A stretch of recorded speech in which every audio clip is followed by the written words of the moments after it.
어제 단독으로 전해드린 육군 해강한 사업 참여업체 라벨가리 의혹 관련 연속 보도입니다.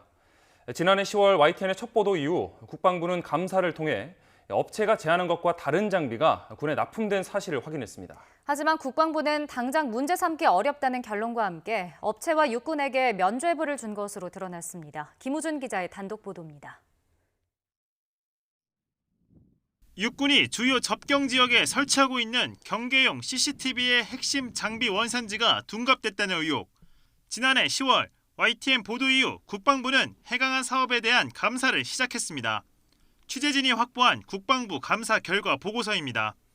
카메라 외부 보호를 담당하는 하우징은 중국에서 들여온 제품, 감시 장비 체계의 회전축을 담당하는 펜틸트 역시 중국 OEM 제품인 것으로 확인했습니다. 하지만 해강한 사업에 선정된 A 업체는 자신들이 모두 국내에서 제조한 물품이라며 정품 공급 증명서를 제출했습니다. 지난해 초 해강한 사업 입찰 경쟁 당시 A사가 육군에 보낸 제안서 일부입니다. 하우징과 펜틸트를 직접 만들었고 품질을 보증한다고 적혀 있습니다. 국방부 감사 결과로 A사의 거짓말이 드러났습니다. 하지만 국방부의 결론은 이상한 방향으로 흘러갔습니다. 원산지를 명확히 규정하는 건 제한적이라며 전체적으로 봤을 때 큰 문제가 없다는 겁니다.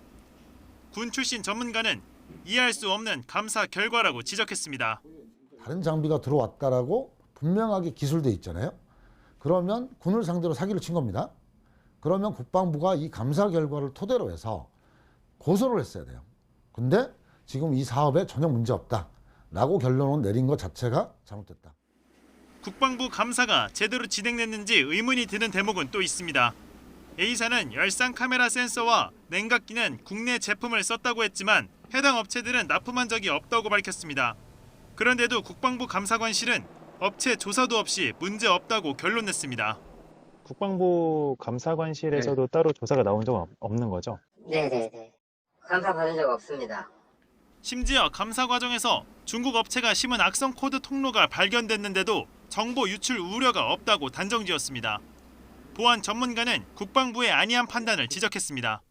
망분리된 상태에서도 얼마든지 해킹이 가능하다는 것은 국방망 해킹 사건도 그렇지만 작년 12월에 미국에서 솔라윈지 해킹이라든지 많은 사례들을 통해서 망분리가 결코 안전한 조치를 가져올 수 없다는 게 증명이 됐고요. 외부 기관의 철저한 재조사가 필요한 이유입니다. 이제 수사해야죠, 뭐. 정부 스스로 자정 기능을 잃었다.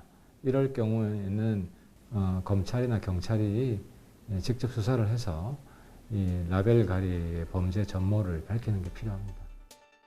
해강한 사업에 투입되는 예산은 200억 원.